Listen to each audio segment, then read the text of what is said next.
आज गुड़िया बहुत खुश थी क्योंकि आज वो अपनी मम्मा के साथ अपनी नानों के घर जा रही थी। मम्मा, मैं अपना स्कूल बैग भी साथ लेकर जाऊंगी। बेटी गुड़िया, आपने कौन सा वहाँ जाकर पढ़ाई करनी है और छुट्टियों का काम तो आपने लिख लिया है, फिर बैग क्यों साथ लेकर जा रही हो? मम्मा, वहाँ पड़ोसन मैना मेरी सहेली है, मैं उसे अपना होमवर्क और अपनी बुक्स दिखाऊंगी। अच्छा ठीक है, जैसे आपकी मर्जी।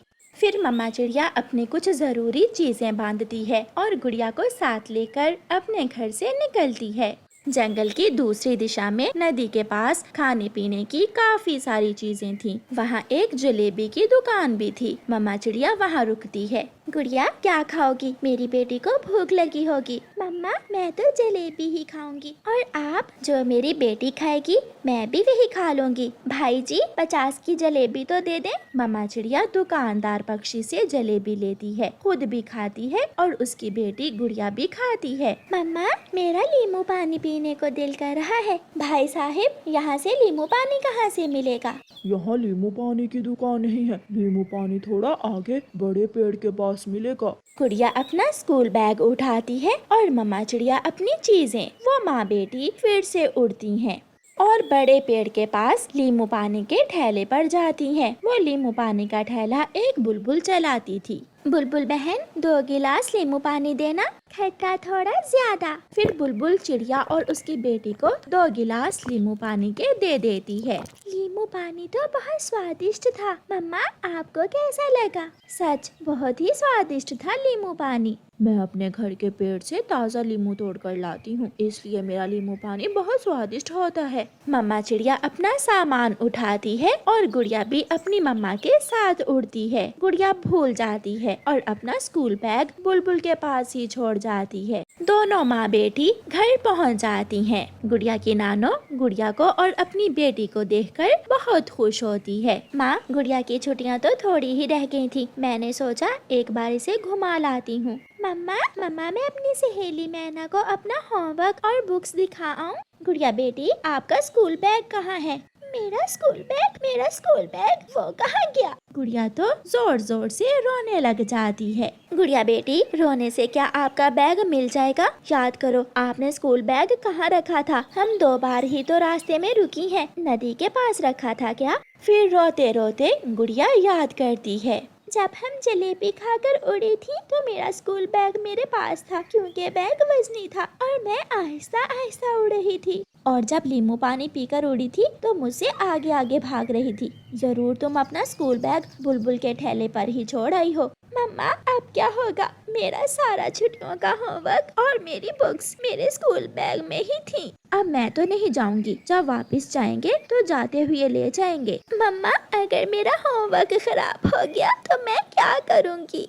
मुझे कोई और बात ना करने देना, अपना होमवर्क लेकर बैठ गई हो। मैंने मना किया था कि स्कूल बैग घर में ही छोड़ आओ। मम्मा चिड़िया अपनी माँ से बातें करने लगती है।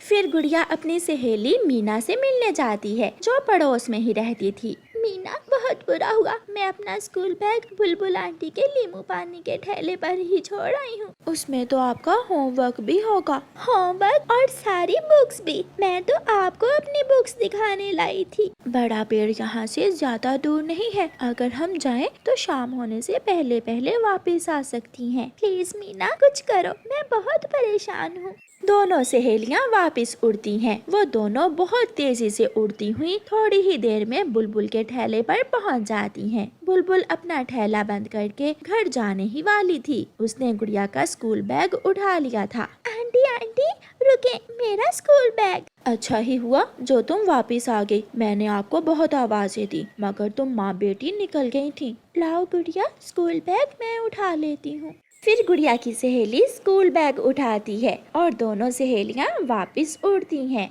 शाम होने से पहले पहले दोनों सहेलियां गुड़िया और मीना वापस पहुंच जाती हैं। अब गुड़िया बहुत खुश थी। मीना मेरी सहेली, तुम्हारा बहुत बहुत शुक्रिया। अगर तुम मेरा साथ ना देती तो मैं अकेली अपना बैग कभी ही ना ला सकती थी। अच्छे दोस्त हमेशा एक दूसरे का साथ देते हैं। चलो अब मेरे घर चलो, माँ ने मीठे चावल बनाए हैं, मीठे चावल खाते हैं और तुम्हारा होमवर्क भी देखते हैं। फिर गुड़िया छुट्टियों के कुछ दिन वहाँ खुशी खुशी गुजारती है। अब उसे अपने स्कूल बैग की कोई चिंता नहीं थी। कालू कौवा बहुत आलसी और बदमाश कौवा था। वो कोई काम धंधा तो ना करता, वो हमेशा अपनी माँ को तंग करता रहता। एक दिन कालू कौवे का मामा उनके घर आता है और कालू कौवे की माँ कालू कौवे से कहती है, कालू बेटे, ये लो पैसे, कुछ मिठाई और खाने की चीज ले आओ। माँ 2 रुपए मुझे भी दोगी ना? जाओ बेटा, 2 रुपए भी ले लेना, जल्दी जाओ। कालू कौवा अपनी माँ से पैसे लेकर चला जाता है। वो कबूतर की दुकान से मिठाई लेता है और मिठाई लेकर वापस उड़ता है।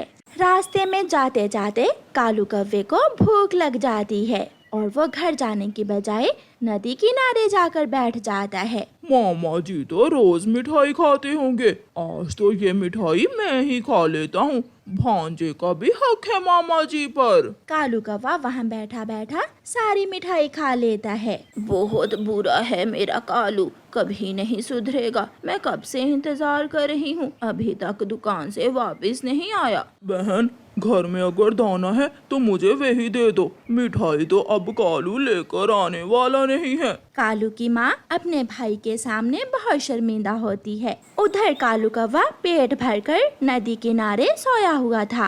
कालू, तुम यहाँ सोए हुए हो और तुम्हारी माँ तुम्हें पूरे जंगल में ढूंढ रही है। एक माँ भी ना मुझे सोने भी नहीं देती। तोते, मेरा कालू कहीं देखा है क्या? माँ जी, वो मिठाई लेकर नदी की तरफ जा रहा था। ढूंढते ढूंढते कालू की माँ नदी पर आ जाती है। बेशरम, थोड़ी शर्म करो, अपने मामा जी के सामने बहुत बेइज्जत करवाया है तुमने मुझे। माँ मिठाई तो बहुत मजे की थी, कल मैं ला कर खिला दूंगा मामा जी को मिठाई। घर चलो, अब बहुत शाम हो गई है, सारा दिन आवारा फिरते रहते हो। कालू कौवे की माँ कालू को घर ले जाती है। फिर कुछ ही दिन गुजरे थे कि कालू की माँ बीमार हो जाती है। कालू कौवा घर में नहीं था। वो अपने दोस्त भूरे कौवे के साथ पहाड़ों पर बैठा बीड़ी पी रहा था। अगर मेरा कालू घर में होता तो मुझे दवा ला देता। मैं चिड़िया के पास जाती हूँ, वो मुझे दवा ला देगी। कालू की माँ कुछ पैसे लेकर चिड़िया के पास जाती है। चिड़िया बेटी, मुझे बहुत तेज बुखार है, ये पैसे लो और मुझे दवा ला दो। माँ जी, आप मेरे घर में ही बैठें, मैं अभी आपके लिए दवा लेकर आती हूँ। चिड़िया अपने घर से निकलती है। चिड़िया पहाड़ों के पास से जा रही थी कि भूरा कौवा और कालू कौवा चिड़िया को देख लेते हैं। बूढ़े यार, चिड़िया के पास जरूर पैसे होंगे, क्यों ना चिड़िया से पैसे छीन ले और फिर उन पैसों से बीड़ी पिएंगे। कालू कौवा चिड़िया के पीछे से आता है और चिड़िया से पैसे छीनकर भाग जाता है। कौवे, कालू कौवे, मेरी बात सुनो, तुम्हारी माँ बीमार है, बुखार है तुम्हारी माँ को, मैं उसकी दवा लेने जा रही हूँ बुलबुल के पास। मगर कालू तो चिड़िया की कोई बात सुने बिना दूर निकल जाता है। बूढ़े यार, देखा, मैंने कहा था ना कि चिड़िया के पास जरूर पैसे होंगे। मैं छीन लाया हूँ चिड़िया से पैसे। चलो अब ये पैसे लो और बीड़ी ले आओ। तुम यहाँ बैठकर मेरा इंतजार करो, मैं अभी थोड़ी देर बाद आता हूँ। बुरा कौवा कालू कौवे से पैसे लेकर बीड़ी लेने चला जाता है। चिड़िया बेचारी भागी भागी कबूतर की दुकान पर जाती है। कबूतर, कालू बहुत बुरा है, मैं उसकी माँ की दवा लेने जा रही थी कि वो मुझसे पैसे छीन कर भाग गया। मुझे कुछ पैसे दे दो ताकि मैं कालू की माँ की दवा लेकर जा सकूं। ऐसी नालायक संतान से तो अच्छा है ऊपर वाला ऐसी संतान ही ना दे। फिर कबूतर चिड़िया को पैसे दे देता है और चिड़िया वो पैसे लेकर बुलबुल के पास जाती है। बुलबुल चिड़िया को दवा दे देती है। चिड़िया जब अपने घर दवा लेकर पहुंचती है तो कालू की माँ मर चुकी थी। एक बेटे ने अपनी ही माँ को मार दिया। अगर वो दुष्ट कालू कौवा पैसे न छीन कर ले जाता तो मैं समय पर दवा लेकर पहुँच जाती। शाम के बाद कालू कौवा गीत गाता हुआ घर आता है। मैं कालू कौवा हूँ, मैं आवारा कौवा हूँ, चोरी करना मेरा काम, कालू कौवा मेरा नाम, ला ला ला ला ला ला ला ला ला ला ला ला।